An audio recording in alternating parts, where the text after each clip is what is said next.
guys, welcome to my YouTube channel.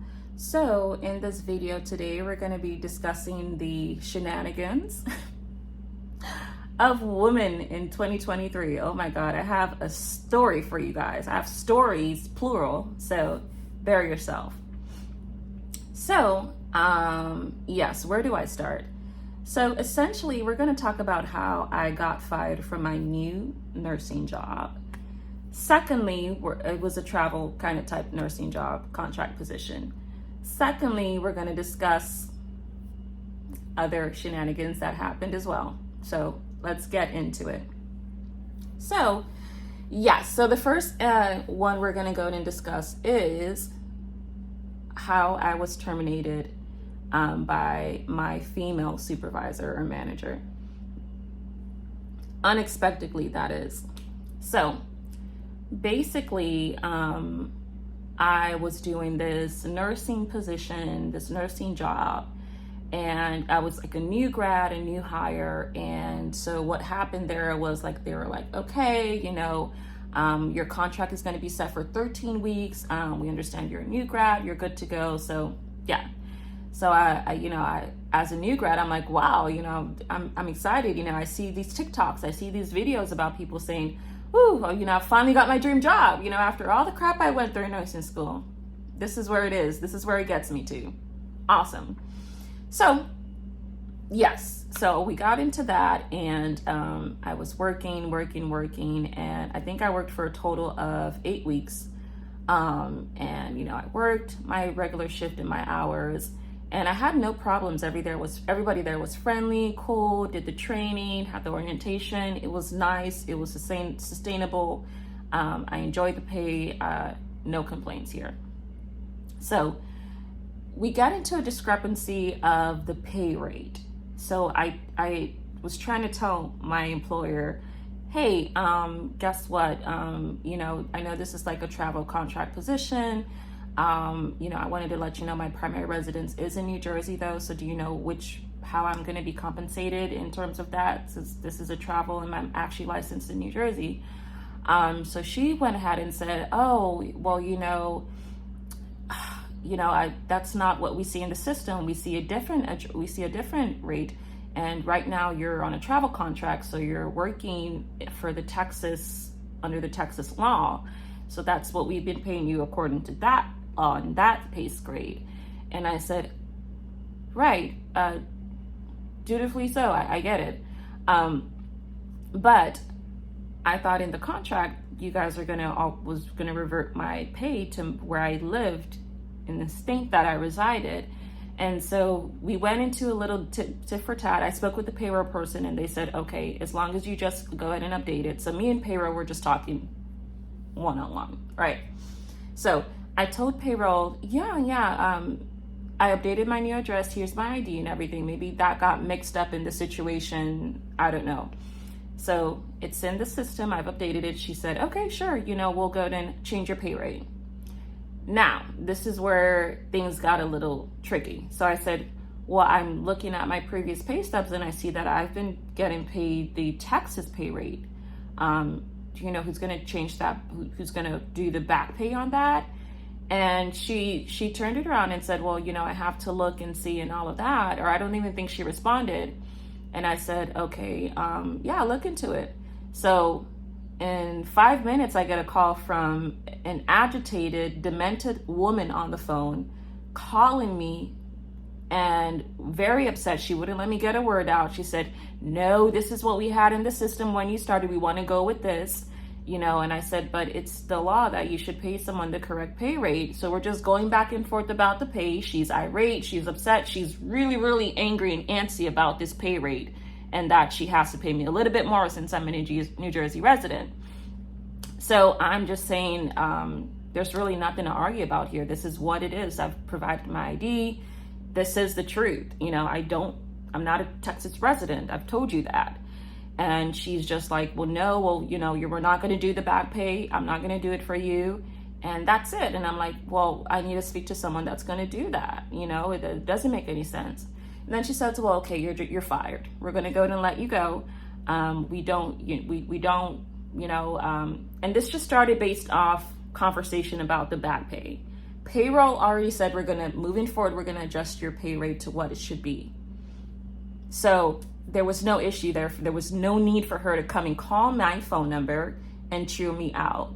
So she went ahead and pushed it a little further there and said, guess what? You are terminated. There's no need to think about any other shifts. We're taking you off, and that's it, you know? And she took it very personal that I was like, wow, you know, she took it very personal that I'm able to get this X amount of dollars and they have to do this back pay, and that she's upset. And, you know, I'm like, this is what is said in the system. It's not your fault. I probably made a mistake when I was trying to put in my forms and everything. And she just took it personal and said, this is what it is. No, you're wrong. You're fired. Then she turned around and said, well, now, you know, you're also going to get fired. We're also thinking that due to your low job performance, you're being insubordinate on the phone with me. And I'm going to add that to the list of why we're firing you. You know, and I'm just like, all right. So I went back to payroll and I said, who advised this maniac to call me?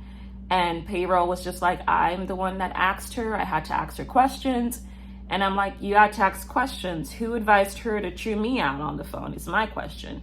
And, you know, I guess it just started from there. One thing led to another. She decided to get happy one day and, you know, bored at work and decided to call me. So it was more so like an ambush. So now it's like I'm terrified of answering phone calls for anyone. I hate talking on the phone. Text me if you have not sent a text, and if you have not left a voicemail, I will not call you back, literally. And if I do call you back, I'm going to hang up. So it's just like, now I take so much precaution when it comes down to answering the phone because it's such a big deal. Don't call my cell phone. I like, literally, that's so personal. That's my personal time. This woman took 20 minutes out of her day to chew me out and say this and say how I'm not being truthful about my address and I'm lying about this, and, you know, I should have done it right the first time. And I say people make mistakes all the time. That doesn't warrant you trying to fire me. And when I brought that up to payroll was like, she says you're being insubordinate on the phone. I don't know what to do. And I'm like, all of a sudden I'm insubordinate. So the first thing she discusses is the pay rate and how she doesn't want to pay me for this. Now we're getting into insubordination on the phone. None of the work I have to do consists of ever talking on the phone. The job that I have to do is physical, taking care of patients, doing chart work, looking at vitals, doing this. So what does that have to do with insubordination? I've never ever said I don't want to take care of patients. I never want to do this. And payroll's like, on the phone, you were insubordinate with her. And that's how she felt. So that's why you're terminated. I left it at that. They paid me my back pay. And what I went ahead and did is I Googled wrongful termination attorneys in my area, New Jersey. And there's actually a law that if your employers is not supposed to terminate you unlawfully. And she terminated me unlawfully because I had not done anything, because there was no metrics or anything, a follow-up or any signatures that I've done or acknowledgments that you've sent me in terms of, this is how your performance is progressing. This is how this went bad. This is how this is. You know, she never, ever provided any documentation about that as to how she just decided one day, hey, you're fired. So in the state of New Jersey, that is considered wrongful termination, and they're going to get a lawsuit. So I've already discussed with my attorney. He says I'm in good hands, and we're working on it. So for legal purposes, I can't say too much, but that's just the update on that. Like, I'm not taking any bullshit this year. I'm not. You know, if I have to be litigious, if I had to fight for myself, if I have to recruit an attorney to be on my side and look at every single employment workforce law and see which one they did wrong, I'm going to go with that, and they're going to get sued. They're going to get sued, and they're going to pay me more than the back pay. Pay me for emotional distress and punitive damages because I just lost my job right at the brink of a holiday. So, yeah. So that's how I'm doing it now. Like anything, I'm not going to argue on the phone with anyone. You're just going to have to reach out to my attorney. That's just how it's going to work out. I've reached a point in my life where arguments are not beneficial at all. You can argue till you're blue in the face. People are going to do what they want to do. People are going to run over you. People are going to talk to you any way they want to. And it's just going to be in your face, like, deal with it. And I'm choosing not to deal with it. I'm choosing, if I am going to deal with it, you're going to be seeing me in court. I'm going to sue you, and you're going to be, a lawsuit will be filed against you. Because that's crazy, and I have bills. I have things I have to do. You don't just have a thought, talk with payroll one day and say, oh yeah, let's go ahead and plot and get her fired wrongfully, and then you change it up literally and say, oh, well, now it's about you being insubordinate. Now it's about your low production. Now it's about this X, Y, and Z, all of which you didn't say initially on the call. So you know what? You want to be a jerk and you want to lie and pick and choose things you want to go and fire me about? Guess what? I'm going to sue your ass and you're going to get it. Simple. And that was the end of it. So they will be served. And like I said, for legal purposes, I can't say too much. This is between me and my attorney, and that's it. So yes. And then the second issue or problems that just, keep coming up with the context of women and their nagging is just, it's crazy. There's another second issue that is a big, big, big deal that I can't even believe this even happened. This was like big, really, really, really the worst thing that's ever happened to me ever in my life. So you guys probably won't even be able to believe me if I said this, but let's get into it. So, and let's just go ahead and do the overview of women. In this video, I think I made a video about how you shouldn't argue with women. It doesn't make sense. I almost did not take my advice. I almost screwed up my blessing by arguing with a bitch, and almost screwed up my journey, my way of getting to this position where now I can actually fight these people legally and get everything that I was supposed to get, and even sue them for more if I wanted to. So it's just like, there's little things that God will kind of show you that's just like, okay, this is a do, this is a don't. And that's why I made that video about how you should never argue with women, because women don't really have resources, opportunities, ways to get you out of an effed up situation. They don't have it. They're more so self-destructive people. They always find things wrong within themselves and within other people. So no, I don't trust any woman to get me out of a bad situation or do any miracles for me or make me become this person I am today. No, it's far-fetched, and it's like a fairy tale if you even think that's possible, So that's just the issue with women. They like to break down people. They like to make sure it's their way or the highway, and they like to do evil things behind closed doors. So that's basically what this next situation is about. The first situation with the employer, the reason we did argue is because you're calling my personal cell phone. You're changing up your story. You're saying, oh, but this and this, and oh no, it's this and this. And it's like, this is affecting my check. So yes, I do have to argue with, this is my livelihood. So that's why I did the whole back and forth. But thankfully, I was smart enough to know, okay, they definitely violated my rights here. So that was the only exception for me arguing. Normally, I would just hang up the phone and say whatever, but the only way that I would have just forgot about that and just said whatever is like if I didn't know there was laws. I didn't know there was something that, you can actually sue them for. I didn't know you can take this to court. I didn't know this was a big deal. So of course I was going to argue my right and say, what do you mean that I'm being terminated? Do you know how insane that sounds? Because if I'm asking you about back pay, because I'm asking about my pay rate, you're going to say I'm terminated for that? So that's why I chose to keep that argument going. Normally I would not argue with women. Soon as I hear their voice on the phone, I'm hanging up. I don't even talk on the phone, actually. I like to just text, like I said, or read an email, because we all know women are good for talking 1,000 words a minute and providing no action. So this is what history has it as. They're really good at talking a big game, but when it comes down to the final show and really making sure you show out and you provide that support and action to it, there's always some kind of hiccup right there. So I tend to avoid doing that and having any kind of further interaction with women on the phone, in person, physically, anywhere in my life. Even my doctor, I get antsy if it's like a woman. Even my dentist, which we're going to discuss now, I get really, really shaken up about doing things with women because of that particular reason, because it's more so I'm going to talk my ass off until you believe that I'm right. So it's just like you have to do your own work. You have to do your own research. You have to do everything by yourself if you're in the context of dealing with a woman. They're not reliable people. They're just not, and we're going to get into that in another video. So stay tuned for that. So the next situation that I do have here is with, and this is why I would say I would just, before someone calls my phone, I literally have to listen to the voice. I won't even answer on the first time, and then I'm going to call you back. That's how it works. So it's just for security purposes now. It's like that was out of the blue. That was out of the blue. So literally, like, I did not expect that call coming in. I did not know she was going to chew me out like that. And then she hung up the phone. She was like, I'm going to call you and take 20 minutes of your time, and click the phone and hang up when I want to.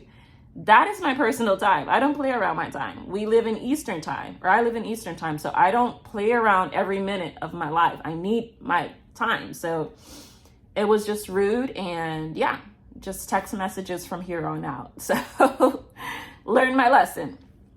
So on to this next situation. We're going to be discussing the next mishap I had. This is so embarrassing to talk about. And it's just like, I don't know when women will ever get it right. I don't know. It's just, I feel like it's never going to happen. We have a lot of women just throwing in the towel and say, hey, I'll be a stay-at-home mom. I'll get in bed and sleep with my man all day, and take care of the kids and cook food and clean.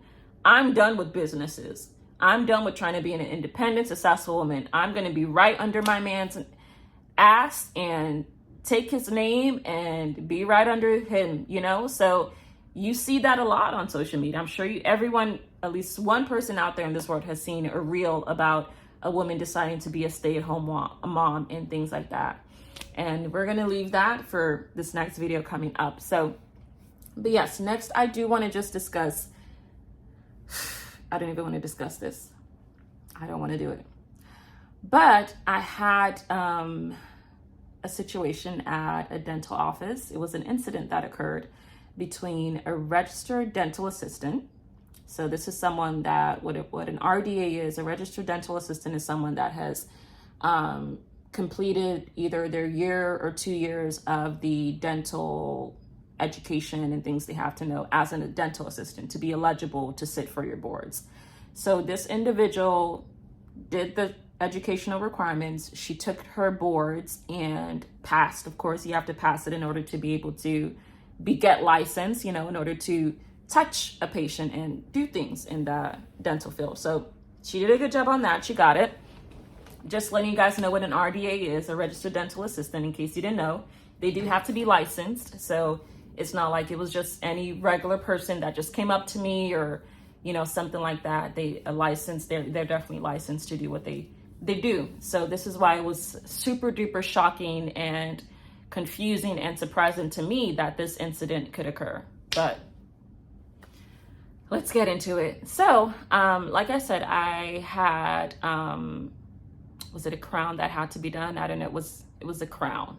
So what happened was they already did the pre-crown. They gave me a temporary crown because I needed a crown. My permanent crown wasn't in. As you guys know, whenever you go to the dentist, they have to prep you for your permanent crown. So they have to take impressions. They have to take x-rays of your tooth and see how that fits and see what they're going to actually get you for your permanent crown. And, so when your permanent crown comes in, it fits perfectly and it's good to go and you're good. So I actually had that appointment to go into the office to get the permanent crown. It was already done. It was good, and sucks for me because my temporary crown fell off, and I don't even know why it did, but it fell off. So that's basically how the trilogy of events happen in this next scenario. So the RDA at the time asked me, hey, do you have your temporary crown in your mouth, or, did it fall off? Are you sure it's still there? I advised her, no, I don't have my temporary crown in. I actually witnessed it falling out of my mouth and my tooth and had to discard it. Yeah, so I did not walk into the office with a temporary crown. So she says, okay, you don't have your temporary crown. I'm just going to take a quick peek and take a quick look, and we'll get you squared on in a way. And this was a woman. This was a Spanish lady, I would say. So yes, guys, she proceeds to ask me, oh, okay, so you don't have it. So she gets her utensils, or whatever they call it in the dental world. She gets her scalpel, she gets her things that are used in order to remove a temporary crown. So this is already after the fact. I've told her I don't have a temporary crown in, but I was fine that she wanted to go in and just make sure you really don't have one in your mouth. So she got the things to do it. She attempted to try to remove the crown, and all in all, she was actually pulling on my actual tooth. So this was my real tooth that she's pulling on. It was the worst nightmare ever. And I've been a victim of nightmares, but nothing as extreme as this. She was a Hispanic, dental assistant, which I didn't have any issues with, that she was bilingual. She speaks Spanish, she speaks English. And I'm just thinking, did she not hear me when I said I do not have a temporary crown? So I kind of just allowed her to do what she was doing for 2-3 minutes before I said, okay, hey, you've been tugging on my real tooth here, and it's kind of irritating me and giving me pressure. Why are you doing this? And, I then asked her, are you the doctor? Are you guys supposed to do this? And she's like, yeah, sometimes they allow us to pull the temporary crown out. They allow that sometimes. And I said, oh, okay. All right. And then she proceeds to use that scalpel to kind of go back and forth on my tooth on the surface area, and was and I'm hearing it, and it's irritating me. I don't think a lot of people love to go to the dentist, and I'm one of the peoples that, it's not that I don't like to go, it's just I don't trust people, especially women. There's always going to be a woman doing your x-ray or doing something, or trying to involve themselves into something they don't have any business doing. So I was just a little apprehensive, because I've had a temporary crown before. I've had a crown before, and I was really actually 100% positive she was not supposed to be manipulating that area, because there's no temporary crown on there. So I proceed to ask her, are you using that thing to scrape my tooth, or what was the purpose of that? She's like, I don't want you dictating what I'm doing. I know what I'm doing, and I don't want you to dictate at this time. So I say, okay, I won't dictate, but please do not don't touch me again, please. I want you to go and get the doctor, because I want him to confirm that, in fact, you're pulling on the right thing and there is a temporary crown there. So she went ahead and got the doctor. I did not like the doctor because it was a lady. So what I said was, even worse, I don't want to see you. And I walked out of there. I said, I'm not going to do this today. Nope, I'm not. So they now brought in a different doctor to confirm. And I was so glad they brought in a male doctor. So happy. Because, the thing is that with women, I don't know if what she already told her. I don't know what the dental assistant already told the woman dentist that came in. She probably said, hey, have my back. I want you to lie and say, you see this temporary crown. I want you to make sure we prove her wrong. Women are very sneaky and conniving. They want things to go their way when they know they're completely 100% wrong and incorrect. I knew the assistant was incorrect and wrong. That's why I denied the female dentist there. And I said, no, thank you. I'm going to go ahead and leave. You guys can sit here if you want to. Bye-bye. So grabbed my things, walked out. Then the supervisor came in and said, okay, we really want to make sure you get your crown today, because I know that's why you're here. So let's head back into the office, into the room, because that's where you're not done with your procedure. So you're kind of out in the waiting room, and it's safe for you to be here. So she's like, just go back into your room, and we'll definitely make sure that you get seen. She brought in another doctor. That doctor was a male. He examined my tooth. He said, "Hi, how are you?" As you know, they normally always do. Got in my tooth, used the same scalpel thing, and was just maneuvering around, manipulating that area to see, okay, can I find any remnants of a temporary crown? Can I find anything that's gonna, maybe she thought there was something, but there wasn't. So let me just check on my end as a doctor and see. Results came back that there was nothing there. Temporary crown was not there. And he said, and I said, if there is a temporary crown, show me this, prove me wrong. And he's like, there's nothing to show. There's no temporary crown. So I said, okay. So now, okay, this just makes everything uneasy, but I'll allow you to finish. I'll allow you to finish, because I should have never ever went through 3 minutes of excruciating pain for my tooth. And she's literally trying to, like, I don't know if you guys know, whenever you're at the dentist, you can literally feel when either the dentist or the RDA or the assistant is trying to pull out that temporary crown, because they have to put the permanent one on. So it's usually like a little tugging. They have to manipulate the area. They have to use like something that looks like pliers and kind of to tug out that temporary fake crown. And just imagine someone doing that to your actual tooth attached to your gums. They're doing that. They're you know, with full force. So I was just so angry. I was upset. I felt like not only was my time wasted, but I ended up getting attitude back. I ended up being, you know, having this attitude and feeling like I'm a dictator here and saying, I don't want you to dictate what I'm doing. And I'm like, well, you're doing something wrong to me. This is physical. This can literally turn into a physical assault claim if we do go to court, if I do choose to sue you guys. So something that you did is going to affect this whole company, you know, and you're not being accountable of it. So we just kind of ended things at that. And, you know, they ended up saying, I'm sorry, this, that. I said, sorry sounds good, but I'm going to need corporate's phone number and information, because there's no reason to put me through crap because she's having a bad day, because this happened, because whatever this is. Don't put it on me, because I'm going to come back with a lawsuit against you guys and sue you guys.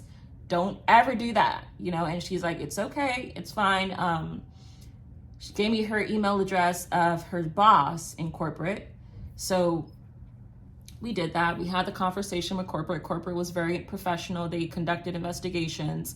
And, you know, before corporate can say anything like, you're right, you're wrong, they have to do their investigations first. So, which I understood, but I was just still in the thought process of like, wow, she actually just did this evil thing to me, attempted pulling my tooth, and didn't even say sorry about it. There was no remorse in it. There was no sympathy there. There was just like, you know, when I heard her talking to the doctor afterwards and saying, oh, well, I guess she didn't have the crown in there, you know, and it's just like so weird. And after corporate did their own investigation, the doctor still maintained that there was not a crown there. He just did the placement. The RDA then said, there is a crown there. There is a crown. There is a crown. And I guess she's also claiming she pulled something out. So I guess she lied about it to try to cover herself, but she doesn't know that there's cameras there watching everything. So she just maintained the same fact that, yeah, she had a temporary crown.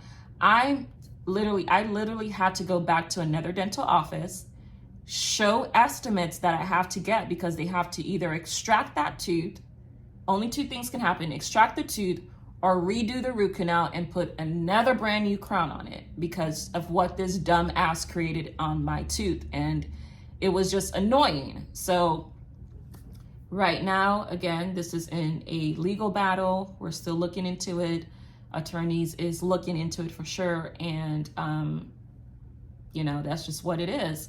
You know, I said, there's no way I'm going to allow this to happen. I'm going to say, oopsie daisy, this is normal, and go. And that place was pretty ghetto. It's not like a fancy luxury place, which is my fault. I should have never even patronized this place and do business with them because of how they treat their patients. They treat them like crap. You know, just literally a week ago, I went there and I had to do something else on my tooth, and it was like something bitter in my mouth. And I was asking the assistant, I was telling him, please, can you please make sure you wipe this off? It's like so bitter. Or can you please give me some water and do suction on my mouth? And he's like, no, I have to clean it off first. I'm doing how I want to do it. And he didn't say how I want to do it. He's just like, I'm cleaning it off. And I'm like, I just lost patience. I got up, went and got the supervisor and said, let me just go ahead and rinse my mouth and I'm good. I don't want to stay here. I don't want anyone to do anything else to me. I'll rinse my mouth, I'll spit it out, and I'll be gone in a blink of an eye. Because I'm not going to sit here and wait for him to dictate anything or tell me what I have to do. It's crazy. So I may have took it a little bit too far because I was really, really pissed off. We were in the same room that they actually pulled my teeth at. So it really just escalated things and spiraled out of control. And I probably should have just been patient for him to clean off the bitter paste that was in my mouth versus getting up and getting dramatic and saying, oh my God, where's the supervisor? I need to rinse out my mouth. But I asked him for suction because I had saliva in my mouth, and I'm like, I need you to like suction this out real quick. Continue cleaning what you're doing, but he didn't even budge. Literally. So I just, literally, it's just with women, it's crazy. And mind you, I've had some not as crazy as this incident in terms of dental issues. When I'm at a dental office, when I was younger, I had braces, and so the assistant that used to be there was really, really rude. There's a time I had to go and get my colors changed on my braces, and she was like, oh, well, why are you here? What do you need to do? Just say what you got to do. And then, this is this, attitude. And I'm like, I'm a paying customer. Don't talk to me that way. And it's just, they talk to you any way they want to talk to you. And I'm like, that's not how you're going to treat me, And I was like 12, 13, getting my braces changed. And the second incident was where, this wasn't really an incident on the dentist part, but it was more so a liability on her end because she was a new grad dentist. She did the root canal extraction. she did the root canal process, but failed to tell me that I needed a crown on that area. I didn't know I needed a crown at all. So I didn't even bother with that area or think that, I got to come and get a crown on this tooth. So I was wearing and tearing and allowing so much things to go on with that tooth. I was eating on that tooth. I was doing all of this. The tooth suffered a fracture. One of the canals actually broke in and got super duper infected on it. And by the time I wanted to go and get, a crown on it, it was like too late. The prognosis of the tooth was poor. And I had to eventually get that tooth extracted. So I think I don't know if you guys can see it, but it's this one right here. It's that tooth right there. So it had to get extracted. And it's just like women, and this has all been at the cost of a woman. Women are liabilities, and I tend to just feel like I want to clap for the woman that's just openly admit and be like, okay, I suck at business. I'm not going to make it outside in society. Let me sit my ass home, sit in my bed, sleep with my man, fuck my man up and down, have his kids, take care of food and dinner, answer phone calls, and let that just be my narrative till I die. There's some that do. There's at least a lot of women during this inflation I've seen changed roles and figured, man, I'm just a really, really more useful at home, and that's just what I feel like society needs to do right now with women. If you're not licensed, if you're not good at something, call it a day and go. Have you guys been through anything like I've been through? I know this was pretty crazy. It was a really crazy situation and exotic. You can just imagine someone using pliers and pulling out your actual tooth thinking they're pulling the real thing. That's crazy. So that has been the worst thing that's ever happened to me ever in my life, literally. And now it's like, if my dental office doesn't have 5 stars, forget about it, and just a couple of pinpoints here that I want you guys to kind of also take away as well with this message. Guys, be fearful of women. Be very, very fearful of women. I have been to nursing school. I have been through the trauma of nursing school. I have seen the crap that women have caused other students, other people. They're very, very, very cunning, ruthless, and ungrateful human beings. Not all of it, not 100%, but at least we're talking about 90%. Guys, I've literally told you guys about 2 scenarios here that were just, could have been avoided, could have been never happened if a woman just stood in her truth and said, hey, you're right, you don't have a temporary crown. Maybe I shouldn't be doing this. Let me go get a dentist. Instead of me intervening and saying, hey, stop, go get the dentist. So it's more so, it's always just learning and teaching them what to do. Even with the situation with the employer, there was a professional way to go about that versus lying and saying, oh, well, I'm going to go ahead and terminate you for this reason that I feel I wanted to terminate you for. You know, they kind of come with the way and the just narrative of it's my way or it's the highway. If you don't like the rules, get out. You know, and that's just not how business works. If you do your business like that, you're going to be broke. You're going to be very broke. No, you're going to repel people. That means people are not going to want to come and patronize you, be around you. They're going to be walking on eggshells and they will not feel comfortable. So in general, women are just typically just bad for business. Anything that's a liability is never going to be amazing and great for a business. So a lot of women just need to take that back burner and really do some self-evaluation instead of firing people because of your emotions and instead of taking your anger out on people for no reason. So that's the moral of this story, guys. Let me know what you guys think in the comments, and thank you for tuning in.